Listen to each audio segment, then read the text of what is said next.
ناظرین آداب، 1 مارچ 2024 مطابق 19 شعبان کے اودھ-نامہ وائس ایڈیشن میں آپ کا خیر مقدم ہے۔ آپ سماعت فرمانے جا رہے ہیں اودھ-نامہ میں شائع اہم خبروں کے خاص حصے۔ وزیراعظم نریندر مودی نے آئندہ لوک سبھا انتخابات کے پیش نظر آج دعویٰ کیا کہ اب کی بار 400 پار کا نعرہ ہر جگہ سنائی دے رہا ہے اور یہ عوام کا خود کا نعرہ ہے۔ مسٹر مودی نے ورچوئلی طور پر شمولیت اختیار کرتے ہوئے مدھیہ پردیش میں 17,000 کروڑ روپے سے زیادہ کے ترقیاتی کاموں کا سنگ بنیاد رکھا اور افتتاح کیا۔ ان میں بنیادی طور پر ریل، سڑک اور آبپاشی کے منصوبے شامل ہیں۔ وزیراعظم نے اجین میں قائم دنیا کی پہلی ویدک گھڑی کا افتتاح کیا۔ اس پروگرام میں بھوپال سے گورنر منگو بھائی پٹیل اور وزیر اعلیٰ ڈاکٹر موہن یادو بھی شامل رہے۔ ہماچل پردیش میں کانگریس لیڈران نے آپریشن لوٹس کو بری طرح ناکام بنا دیا، یعنی گزشتہ 3 دنوں سے جاری سیاسی بحران اب ختم ہو گیا ہے۔ ہماچل پردیش کانگریس کی صدر پرتیبھا سنگھ اور وزیر اعلیٰ سکھویندر سنگھ سکھو ایک ساتھ نظر آئے اور دونوں نے پریس کانفرنس کرتے ہوئے لوک سبھا الیکشن ایک ساتھ لڑنے کا اعلان کیا۔ اس دوران 6 رکنی رابطہ کمیٹی بھی تشکیل دینے کی بات کہی گئی ہے، جس میں وزیر اعلیٰ، نائب وزیر اعلیٰ اور ریاستی کانگریس کی صدر شامل رہیں گی۔ تفتیشی ایجنسیوں کی کارروائیوں پر اپوزیشن کی جانب سے اکثر سوالات اٹھتے رہے ہیں۔ اسی ضمن میں سماجوادی پارٹی کے سربراہ اکھلیش یادو نے بھی سوال اٹھائے ہیں۔ انہوں نے سی بی آئی کی نوٹس کی ٹائمنگ کا ذکر کرتے ہوئے کہا ہے کہ 5 سال قبل اس معاملے میں FIR درج کی گئی تھی اور 5 سال تک مجھ سے اس ضمن میں کوئی معلومات نہیں مانگی گئی۔ اب اچانک راجیہ سبھا اور لوک سبھا انتخابات سے قبل CBI نوٹس بھیج رہی ہے۔ واضح رہے کہ کان کنی کے ایک معاملے میں انکوائری میں شامل ہونے کے لیے CBI نے 21 فروری کو اکھلیش یادو کو نوٹس بھیجتے ہوئے انہیں 29 فروری کو گواہ کے طور پر پیش ہونے کے لیے دہلی بلایا تھا۔ ہندوستانی حکومت نے کہا ہے کہ روس یوکرین جنگ میں روسی فوج میں معاون کے طور پر خدمات انجام دینے کے مقصد سے 20 ہندوستانی شہریوں سے سفارت خانے سے انہیں سروس سے نکالنے اور وطن واپسی کی اپیل کی ہے، جس پر ہندوستانی سفارت خانہ روسی حکومت کے ساتھ رابطے میں ہے۔ ٹاڈا عدالت نے سال 1993 میں ملک میں ہوئے سلسلے وار بم دھماکوں کے معاملے میں اپنا فیصلہ سنایا ہے۔ اجمیر کی ٹاڈا عدالت نے 23 فروری کو اپنا فیصلہ محفوظ رکھا تھا اور آج عدالت نے عبدالکریم ٹنڈا کو اس معاملے میں بری کر دیا ہے۔ CBI ٹنڈا کے خلاف کوئی ٹھوس ثبوت عدالت میں پیش نہیں کر سکی، جبکہ اس معاملے میں 80 سے زیادہ گواہوں کو پیش کیا گیا، لیکن ان گواہوں نے بھی عبدالکریم کو نہیں پہچانا، جبکہ اس معاملے میں 2 افراد کو عمر قید کی سزا سنائی گئی ہے۔ اب SDRF کے ساتھ مل کر بڑی تعداد میں تربیت یافتہ ورک فورس کو اتر پردیش میں آفات سے نپٹنے کے لیے تیار کیا جا سکتا ہے۔ اس کے لیے یوگی حکومت نے جمعرات کو ریاست کے پہلے state emergency operation center training center Rahat Gurukulam کا افتتاح کیا۔ اس کا افتتاح چیف سیکریٹری درگا شنکر مشرا نے کیا۔ اس جدید ترین مرکز کے ذریعے نہ صرف SDRF بلکہ ریاست بھر کے عام لوگوں کو بھی ڈیزاسٹر مینجمنٹ کی تربیت دی جائے گی۔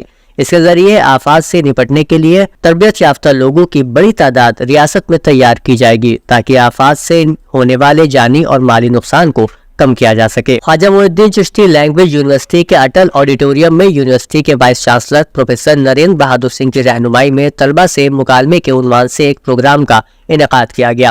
اس پروگرام کی صدارت پروفیسر احتشام حسین نے کی۔ انہوں نے اپنی استقبالیہ گفتگو میں اس اہم تقریب کے مہمان خصوصی یونیورسٹی کے نو منتخب لوکپال اور لکھنؤ یونیورسٹی کے پروفیسر نوین کمار کھرے کا تعارف پیش کیا۔ اس کے بعد مہمان خصوصی نے طلبہ سے خطاب کرتے ہوئے کہا کہ ہم آپ کے مسائل کو سننے کے لیے آئے تاکہ آپ کے مسائل کو سلجھایا جا سکے اور ان مسائل کا بہتر حل تلاش کیا جا سکے۔ انہوں نے یہ بھی کہا کہ SGRC سیل یعنی student grievance redressal cell university کے اندر بنیادی طور پر طلبہ کے مسائل کے حل کے لیے قائم کیا گیا ہے، اس لیے کبھی بھی کسی طرح کے مسائل کا سامنا ہو تو بلا جھجک اس سیل میں اپنے مسائل کو بیان کرے اور یہ سیل آپ کے مسائل کو ہر سطح پر حل کرنے کی کوشش کرے گا۔ مولانا آزاد نیشنل اردو یونیورسٹی کے لکھنؤ کیمپس میں منعقد محفل شعر و سخن محفل میں مقبول شاعر اقبال اشر نے کہا کہ شاعری کی پذیرائی ضروری ہے۔ اگر کوئی درسگاہ کسی شاعر کو مدعو کرے تو یہ اس کے لیے اعزاز کی بات ہے۔ اس سے قبل کیمپس کے انچارج ڈاکٹر رما یعقوب نے شعراء کرام اور سامعین کا خیر مقدم کرتے ہوئے آج کی محفل کو ایک خوشگوار روایت سے تعبیر کیا۔ ڈاکٹر طارق عمر نے اس موقع پر اظہار خیال کرتے ہوئے کہا کہ اس طرح کی محفلیں کم ہوتی جا رہی ہیں، آج یہاں آ کر مجھے بے حد مسرت ہے۔ ڈاکٹر نور فاطمہ نے شکریہ کے کلمات ادا کیے، جبکہ ڈاکٹر عمیر مظہر نے نظامت کا فریضہ انجام دیا۔ اودھ نامہ میں شائع جہانما خبروں کے مطابق شمالی غزہ کی پٹی کے اسپتالوں میں غذائی قلت طبی سہولیات اور پانی کی کمی سے مرنے والے بچوں کی تعداد 6 ہو گئی ہے۔ غزہ میں اسرائیلی جارحیت سے جہاں لاکھوں افراد بے گھر اور اسپتال غیر فعال ہو چکے ہیں، وہیں علاقے میں اسرائیل کی پابندیوں سے پیدا ہونے والی شدید غذائی قلت سے بڑی تعداد میں بچوں کی اموات کا خدشہ ہے۔ اسرائیل کی جانب سے مسلسل بمباری کے باعث اقوام متحدہ کی ایجنسی نے امدادی سرگرمیاں بند کر دی ہیں، جس کے بعد اقوام متحدہ نے خبردار کرتے ہوئے کہا کہ غزہ میں قحط سے ہزاروں افراد جان سے جا سکتے ہیں۔ اقوام متحدہ نے خبردار کیا ہے کہ غزہ میں خوراک کی عدم فراہمی زندگی اور موت کا مسئلہ بن گیا ہے۔ بین الاقوامی برادری فوری غزہ میں امداد فراہم کرے۔ رپورٹ کے مطابق امریکہ اور کینیڈا نے طیاروں کے ذریعے خوراک فراہم کرنے کا اعلان کر دیا ہے، لیکن اسرائیلی فورسز کے حملے اب بھی برقرار ہیں۔ امریکہ نے اسرائیل پر زور دیتے ہوئے کہا ہے کہ وہ ماہ رمضان کے دوران مسلمانوں کو یروشلم میں مسجد اقصی کے احاطے میں عبادت کرنے کی اجازت دے۔ عرب نیوز کی رپورٹ کے مطابق اسٹیٹ ڈپارٹمنٹ کے ترجمان میتھیو ملر نے صحافیوں کے سوالوں کا جواب دیتے ہوئے کہا کہ ہم اسرائیل پر زور دے رہے ہیں کہ وہ ماضی کے طریقوں پر عمل کرتے ہوئے رمضان کے دوران پرامن عبادت گزاروں کو مسجد تک رسائی کی اجازت دے۔